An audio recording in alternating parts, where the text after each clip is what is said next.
En estos momentos, usted comienza a caminar bajo lo desconocido. Una ruta que lo llevará a descubrir el pasado oculto que va desde la antigüedad hasta nuestros días. Está usted por emprender un esclarecedor viaje a través de la historia oculta, explorando 100 dramáticos incidentes, conocimientos misteriosos y figuras históricas claves de todo el mundo.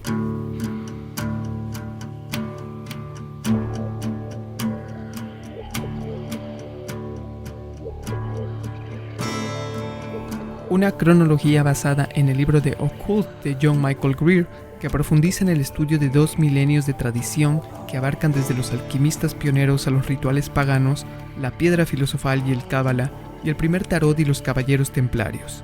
También sobre los primeros horóscopos, las prácticas adivinatorias y el nacimiento de la brujería moderna o la llamada Wicca.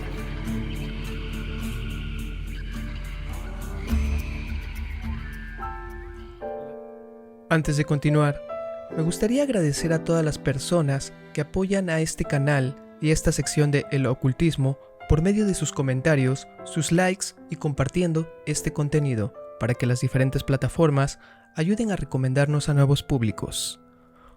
Un saludo especial a Fabricio Ceruti, que nos está comentando en cada video del ocultismo y que espera con ansias cada nueva entrega, a Jordi Wu, también a Jorge Palacios y a Primordius Imperium. Y también a todos aquellos que dejan sus comentarios positivos y nos inspiran a seguir trayéndoles contenido a todos ustedes. Muchas gracias y continuamos, agradeciendo la paciencia durante todo este tiempo en el cual no habíamos traído una nueva entrega de El Ocultismo. Estamos de regreso y vendrá nuevo material. Muchas gracias, continuamos. Parte número 10. Año 1850. La reina del vudú. Nueva Orleans era uno de los pocos lugares en las partes esclavistas de Estados Unidos donde existía una gran comunidad de afroamericanos antes de la Guerra Civil. La mayoría de los miembros de esa comunidad eran devotos cristianos, pero algunos practicaban religiones y tradiciones mágicas heredadas de sus ancestros en África. Después de la Revolución Haitiana de 1791, los refugiados de Haití llevaron las tradiciones del vudú a Nueva Orleans, ya que tenía un ambiente religioso complejo. Esta estimulante mezcla dio lugar a las tradiciones del vudú de Nueva Orleans. Mary Laveau era reconocida como la líder de la comunidad buduista de Nueva Orleans desde aproximadamente 1850, hasta que se retiró en 1869. Presidía ceremonias en el lago de Pontchartrain las vísperas de San Juan, el 23 de junio, cuando cientos de fieles se reunían alrededor de las hogueras, bailaban al ritmo de los tambores y se bañaban ritualmente en el lago. El resto del año se encontraba en su cabaña de St. Anne Street, donde preparaba y vendía pócimas mágicas, para una clientela que incluía a ricos patrones blancos, así como a gente de color. Cuando murió en 1881, todos los periódicos de Nueva Orleans le dedicaron un extenso obituario. Nueva Orleans fue la principal entrada por la cual la religión africana contribuyó con una parte de su rica herencia al ocultismo occidental, pero no fue la única. Por todo el Nuevo Mundo, los esclavos africanos se aferraban a sus tradiciones y las adaptaron para encajar en sus nuevos hogares.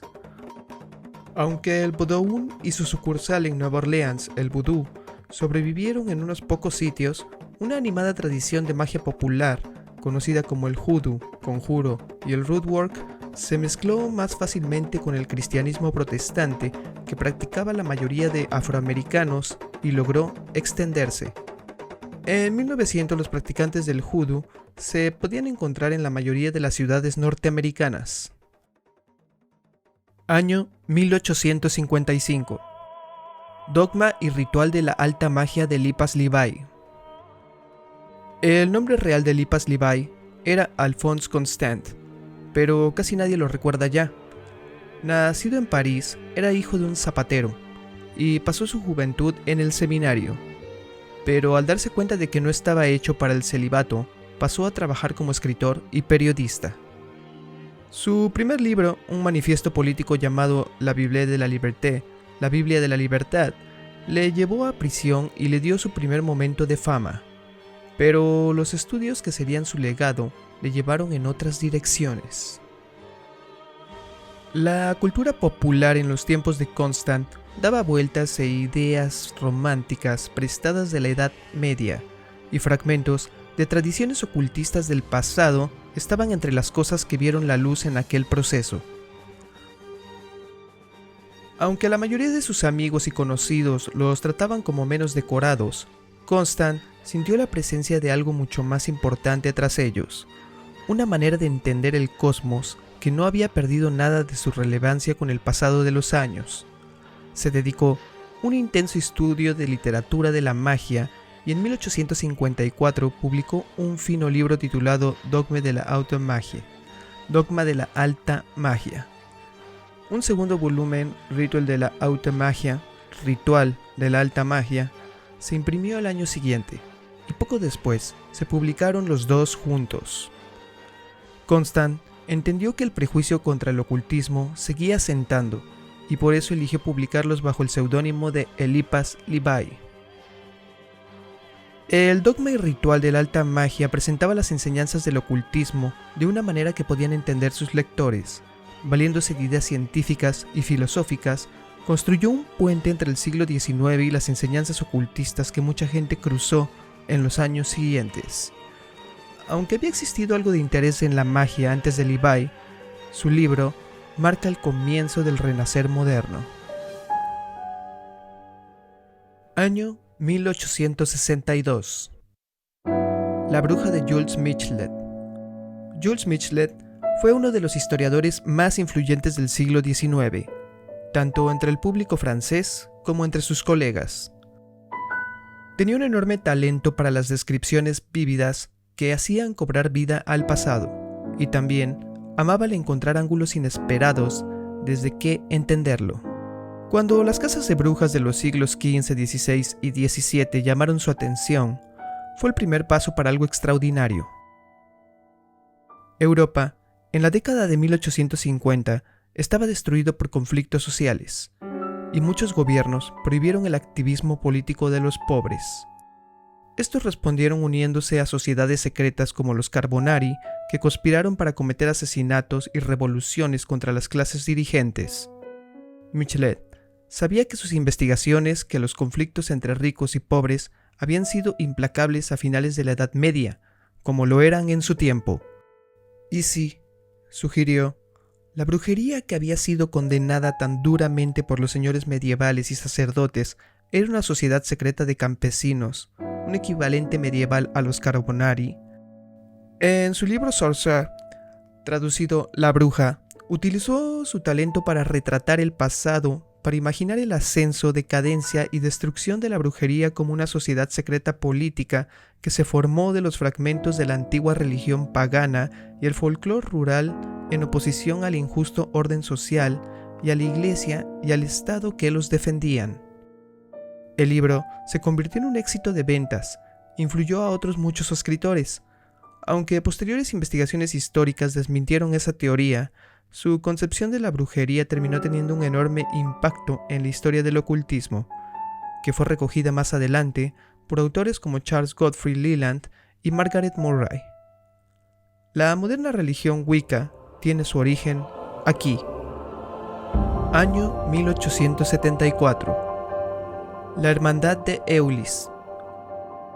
Pascal Beverly Randolph fue un americano original, nacido y criado en los suburbios de Nueva York. Era el hijo ilegítimo de Flora Clark, una mujer negra, pobre, y William Bavery Randolph, un hombre blanco. Su madre murió siendo él un niño, y le condujo a una precaria existencia hasta los 10 años, cuando encontró un puesto como chico de cabina en un barco. En 1845, Randolph se instaló en el estado de Nueva York y abrazó el espiritismo desde sus comienzos. Primero como converso y después como medium. En 1856 ya se acogía regularmente sesiones espiritistas, con un añadido de médico clarividente especializado en problemas sexuales. Recorrió Europa en 3 ocasiones, realizando sesiones espiritistas y encontrándose con influyentes espiritistas y ocultistas. Mientras leía obras ocultistas y espiritistas, comenzó a desarrollar su propia filosofía de lo oculto. Durante los años de la Guerra Civil, se aportó de este interés y ayudó a reclutar a soldados afroamericanos para el ejército de la Unión. Más tarde, comenzó a escribir libros acerca del ocultismo y de la sexualidad. En un tiempo en el que la mayoría de las autoridades médicas insistían en que las mujeres eran incapaces de llegar al orgasmo, Randolph enseñaba que tener orgasmos regularmente eran necesarios para la salud física de ambos sexos, y criticaba a los hombres que ignoraban las necesidades sexuales de sus parejas. En varias ocasiones, Randolph intentó organizar sociedades ocultas para enseñar su sistema único de ocultismo sexual. Sin embargo, sufría violentos cambios de humor y un genio incontrolado, y terminaba arruinando cada sociedad al poco de fundarlas. La mayor y más exitosa de estas hermandades fue la Hermandad de Ulyss, fundada en Tennessee en 1874. Como las demás, se desmoronó al poco de su fundación, pero volvió a existir al año siguiente de que Randolph se suicidara. Por medio de la hermandad, las enseñanzas de Randolph influyeron en muchas otras decisiones ocultistas. Año 1875. La Sociedad Teosófica. El grupo que se reunió en un salón alquilado en Nueva York aquella tarde podría haber sido cualquier camarilla de ocultistas norteamericanos. A comienzos de la Edad Dorada del Espiritismo, esos grupos eran comunes en todas las ciudades norteamericanas. No podemos saber cuántos de los presentes aquella noche se fijaron en la mujer fornida y de pelo oscuro que se sentaba entre ellos, o cuántos tenían la mínima pista de que su aparición proclamaba una enorme transformación en el ocultismo. Se llamaba Elena Petrovna Blavatsky y afirmaba estar en contacto con misteriosos adeptos orientales que prometían expresar por medio de ella las enseñanzas secretas en el corazón del ocultismo. Nacida en Rusia, se escapó de un matrimonio concertado a los 17 años. Su historia era que había viajado al Tíbet para estudiar con los maestros. Otros contaban historias de que su vida actuando en el circo como falsa médium espiritista y aventurera. En 1873 llegó a Estados Unidos y conoció al coronel Henry Steele Olcott, un ocultista y periodista con un don para la publicidad. Los dos se fueron pronto a vivir juntos y planearon la organización que tuvo su primera reunión esa noche de 1875, la Sociedad Teosófica. Lo que separaba a esta sociedad del resto de los grupos ocultistas occidentales era su misión: enseñar ocultismo sin votos de silencio. 2 grandes libros de Blavatsky, Isis sin velo y La doctrina secreta, ayudaron a dar a conocer el mensaje en la siguiente década, y las ramas de la sociedad teosófica se esparcieron por todo el mundo occidental. Aunque su historia está llena de escándalos y controversia, Blavatsky sufrió de acusaciones de fraude durante toda su vida. La sociedad teosófica se convirtió claramente en la organización ocultista más influyente de su época. Año 1884.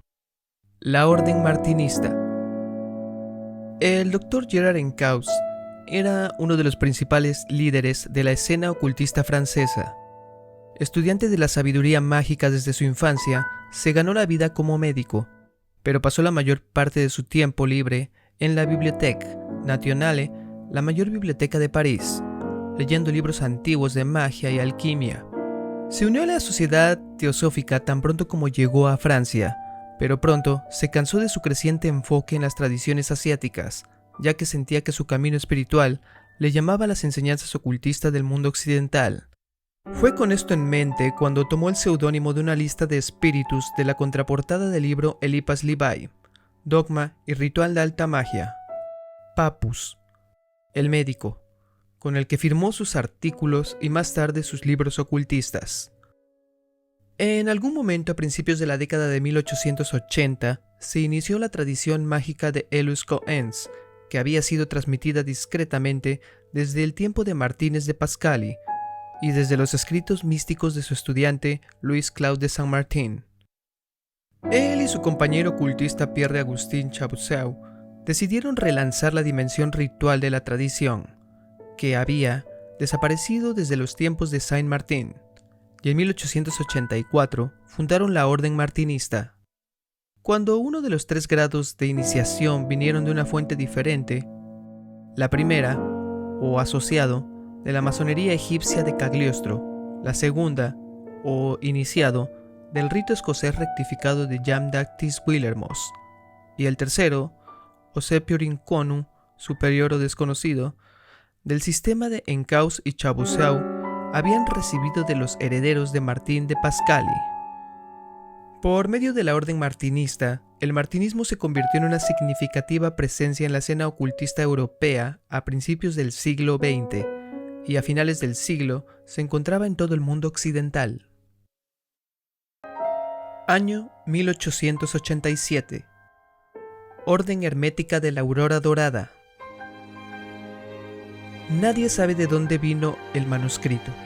Fue escrito en el lenguaje cifrado e ilustrado con dibujos primitivos de símbolos mágicos. El Dr. William Wynne Westcott, un masón y ocultista londinense, se lo encontró y se lo regaló a su amigo Samuel Mathers, otro masón con intereses ocultistas. Descubrieron que el código estaba en un manual renacentista de escritura secreta del mago abad Johannes Trithemius. Así, pudieron descifrarlo y encontraron que resumía los rituales y enseñanzas secretas de una sociedad llamada Orden Hermética de la Aurora Dorada. Mathers expandió este resumen a rituales reales, y Westcott utilizó sus contactos dentro de la escena ocultista y masónica británica para atraer a nuevos miembros. En 1890 la Orden era el más prestigioso grupo ocultista británico, con miembros que incluían al poeta ganador del premio Nobel William Butler Yeats. Estudiaban un currículo de temas ocultistas que incluían la cábala, la magia ceremonial, el tarot, astrología y alquimia y recopilados de Westcott, Mathers y un círculo cerrado de otros miembros de alto rango. Desafortunadamente para la Orden, Mathers y Westcott se distanciaron. Westcott la abandonó y Mathers resultó ser demasiado inestable para dirigirla por sí mismo. En una serie de desastrosas crisis políticas entre 1900 y 1903, la Orden se dividió en 3 fragmentos, cada una de las cuales sufrieron a su vez divisiones y crisis. En 1937 solo sobrevivían restos dispersos de la Orden original.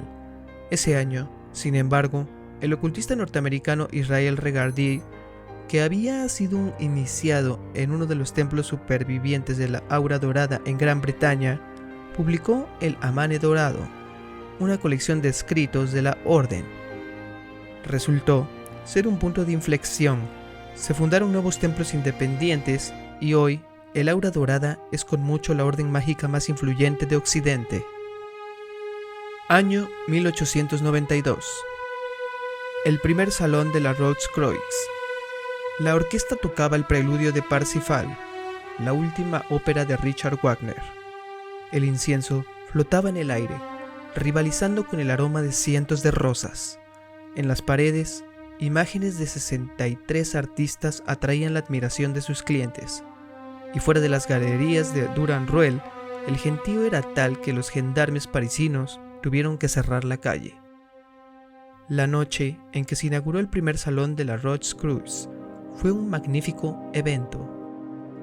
Y en medio de todo, con su reconocible barba negra y larga y su atuendo ornamental, estaba Josephine Péladan. Péladan creció en Lyon y se mudó a París de joven persiguiendo el éxito literario. Sus mordaces críticas de los mediocres pinturas seleccionadas anualmente para los salones parisinos le hicieron ganarse una atención inmediata y le convirtieron en una figura líder dentro de los círculos avant-garde. Como muchos jóvenes intelectuales de la época, estaba fascinado por el ocultismo y escribió una serie de novelas de esta temática. La primera de ellas, Le Vice Supreme, El Vicio Supremo, se publicó en 1884 y se convirtió en un éxito de ventas inmediato. Una pujante carrera literaria y una vida activa en la escena ocultista parisina no fueron suficientes para él. Quería dar a los simbolistas un movimiento artístico centrado en las temáticas místicas. La exposición que le había negado el Salón Oficial. Eso le llevó a concebir un rival, el Salón de la Rose-Cruz, que es el Salón de la Rosa Cruz. El primer salón, en 1892, compitió con el Salón Oficial del Mundo Artístico Parisino, pero fueron los impresionistas y otros movimientos de vanguardia quienes triunfaron por encima de sus amados simbolistas. Le siguieron 5 salones más antes de que Peladán admitiera de que su intento de traer de vuelta el ocultismo a la pintura había fracasado. Siguió siendo un autor prolífico, pero cuando murió en 1918 estaba ya casi olvidado.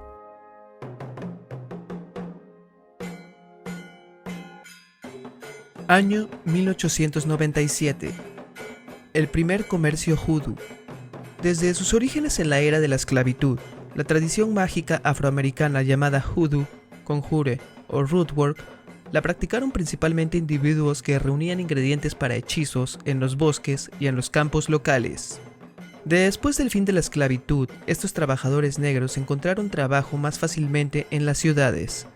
Y en 1900 la mayoría de las urbes de cualquier tamaño tenían barrios afroamericanos, con sus principios, comercios e instituciones.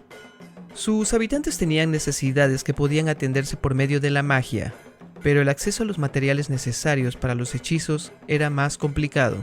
Como respuesta, surgió una industria comercial hoodoo. Como parte de ella estaban los comercios que vendían velas, hierbas y sustancias mágicas, así como medicinas y productos de cuidado personal. El primero y durante la década más famoso fue Cracker Jack Drugstore, en la calle Rampart en Nueva York. Comenzó como un establecimiento normal de la mano de Dr. George Thomas y pronto añadió mercancía hoodoo cuando se dio cuenta de que su clientela la demandaba.